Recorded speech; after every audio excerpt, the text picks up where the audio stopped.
Friends అందరికీ నేనైతే chicken curry చేస్తున్నానండి.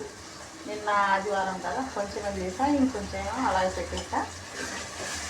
మళ్ళీ ఇప్పుడు అయితే నిన్న కొద్దిసేపు పసుపు సాల్ట్ వేసేసి ఆవిరి మీద పెట్టి ఫ్రిడ్జ్లో అయితే పెట్టేసాక ఇంకా ఈ పూటకైతే చికెన్ కర్రీ. రాత్రి ఏమో జొన్న రొట్టెలు చేసా. మొన్న 2 నెలల కింద జొన్న తెప్పించానండి, స్టోర్లు ఇస్తున్నారు కదా.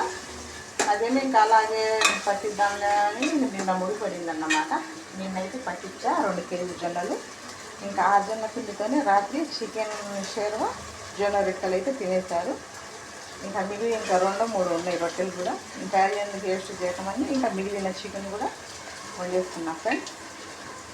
మరి మీరేం చేశారు? ఇంకా భాష కోసం అయితే ఆలు ఫ్రై అయితే చేసేసా.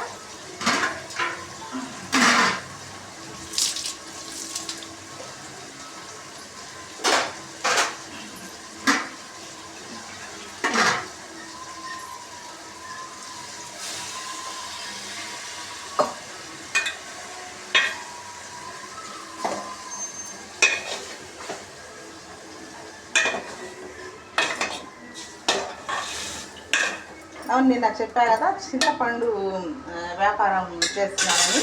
తీసుకొచ్చింది మొత్తం అయిపోయింది అండి.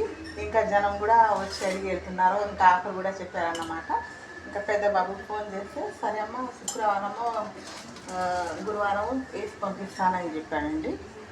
నాకైతే భలే ఇష్టం ఉంది చింతపండు వ్యాపారం చేద్దామంటే. ఎందుకంటే కొంచెం సేపు కూడా ఖాళీగా ఉండకూడదని నా ఉద్దేశం. ఏదో ఒక పని చేసుకునే ఉండాలా. ఎవరైనా ఖాళీ ఉంటే ఏం వచ్చింది, ఏం రాదు, నీరసంత వచ్చింది. అందుకని చిన్నప్పటి నుంచి అమ్మ వాళ్ళ ఇంట్లో కూడా అంతే నేను కష్టపడ్డా. 3 అక్క చెల్లెలం. ఇప్పుడు కూడా అంతేనండి. మా పెద్ద అక్కయ్యకి పాల వ్యాపారం, చిన్న అక్కయ్యకి ఏమో ఆమె కూడా పొలం వెళ్ళదు, వాళ్ళకు కూడా బరగొట్టు ఉంది. ఇంకా నాకైతే టిఫిన్ బండి అన్నమాట.